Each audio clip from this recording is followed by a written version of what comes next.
अस्सलाम वालेकुम। आप देख रहे हैं मैथ मास्टर 92 चैनल। वीडियो को पहले जाके लाइक कर दें, सब्सक्राइब कर दें, दबा के सब्सक्राइब करें और आगे से आगे शेयर करें ताकि दूसरे लोग भी इसे मुफीद हो सके और हमारे चैनल के सब्सक्राइबर्स मुकम्मल हो सके जल्दी से जल्दी।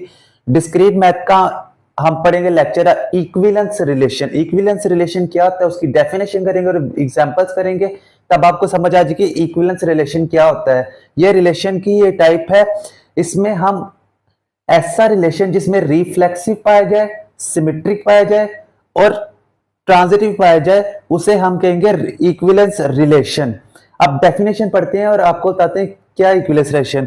अ रिलेशन, ऐसा relation between elements of a set which is reflexive, symmetric और ट्रांजिटिव, जिसके दरमियान रिफ्लेक्सिव शामिल हो, सिमेट्रिक हो और ट्रांजिटिव हो, उसको हम कहेंगे इक्विवेलेंस रिलेशन। इसके अंदर एंटी सिमेट्रिक होगा तो वो इक्विवेलेंस रिलेशन नहीं कहलाएगा। एग्जांपल, एक सेट दिया हुआ है ए 1 2 3, इसके रिलेशन बनाए हुए हैं, ये आपको रिलेशन सामने दिए हुए हैं। अब हमने बताना है, इसको प्रूव करना है कि ये इक्विवेलेंस रिलेशन है कि नहीं।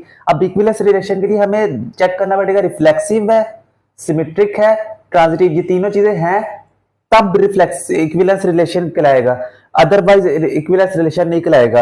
अब रिलेशन 1 में चेक करते हैं, 1 1 2 2 3 3 पक्का रिफ्लेक्सिव है, तो रिफ्लेक्सिव है, हो गया। अब सिमेट्रिक देखें, अब 1 1 का भी जो उल्ट होगा तो 1 1 ही होगा, 2 2 का भी उल्ट 2 2 ही होगा, 3 3 का भी उल्ट 2 3 3 ही होगा, तो सिमेट्रिक तो होगा। जब ये दोनों होंगे तो ट्रांजिटिव पक्का ही होगा। ये आ गया, इसका मतलब रिलेशन 1 जो है ये इक्विवेलेंस रिलेशन है। अब देखते हैं रिलेशन 2, इसमें रिफ्लेक्सिव चेक करने के लिए 1 1 है हमारे पास, 2 2 भी है हमारे पास, 3 3 भी है, रिफ्लेक्सिव तो हो गया, रिफ्लेक्सिव पक्का। आप देखें सिमेट्रिक इसमें चेक करना है। सिमेट्रिक चेक करने के लिए हमें 1 1 का उल्ट भी 1 1 होगा, 2 2 का उल्ट भी 2 2 ही होगा, 3 3 का उल्ट भी 3 3 ही होगा। अब 2 और 1 लिखा हुआ है, 2 1 का उल्ट होना चाहिए 1 2, वो ये पड़ा हुआ है 1 2, ठीक है। अब सिमेट्रिक तो हो गया।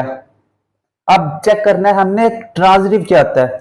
ट्रांजिटिव ए बी, ऐसे ए बी और बी सी, तो ये और ये ए और C, that is known as transitive. Transitive होगा। अब देखिए 2 1 और 2 1, इसको कह देते हैं ए, इसे कह देते हैं बी, इसे कह देते हैं बी और इसे कह देते हैं सी। अब ए और सी मिलेगा तो 2 और 2, 2 और 2 इस रिलेशन में शामिल है, तब ये क्या हो गया, ट्रांजिटिव हो गया। उसके बाद रिलेशन 3 देखते हैं।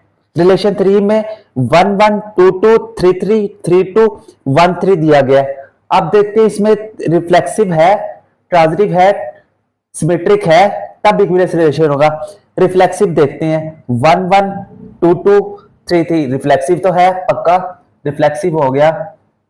इसके बाद देखते हैं सिमेट्रिक क्या है। सिमेट्रिक में 3 2 है तो इसका 2 3 होना चाहिए, सिमेट्रिक तो यहां मौजूद ही नहीं है, यहां पर एंटी सिमेट्रिक है तो सिमेट्रिक यहां पर नहीं है। जब रिफ्लेक्सिव हो गया, सिमेट्रिक हो गया, चाहे आगे ट्रांजिटिव भी हो, मगर इसका कोई भी फायदा नहीं होगा क्योंकि वो इक्विवेलेंस रिलेशन ही बनेगा, तो यहां पे आगे करने की जरूरत नहीं है। अब रिलेशन 4 देखते हैं, ये नल सेट लिखा है। अब ये इसमें रिफ्लेक्सिव ही नहीं है क्योंकि 1 1 2 2 3 3 है ही नहीं, तो रिफ्लेक्सिव नहीं है।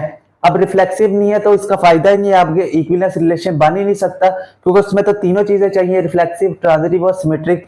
तो इसलिए हम इसको क्या करेंगे, सिमेट्रिक चाहे हो, ट्रांजिटिव भी चाहे हो, मगर इसमें रिफ्लेक्सिव नहीं है, इसलिए इक्विवेलेंस रिलेशन नहीं होगा। वीडियो अच्छी लगी हो तो लाइक सब्सक्राइब करके जाइएगा, जरूर सब्सक्राइब करके जाइए ताकि आप अगली से अगली वीडियोस देख सके, आपको नोटिफिकेशन आ जाएगा और आगे से आगे आप ज्यादा से ज्यादा सीख सके। डिस्क्रीट मैथ का लेक्चर इक्विवेलेंस रिलेशन आपको समझ आया होगा। कोई भी सवाल हो तो आप कमेंट में बता सकते हैं। मिलते हैं आपको अब नेक्स्ट वीडियो में। अल्लाह।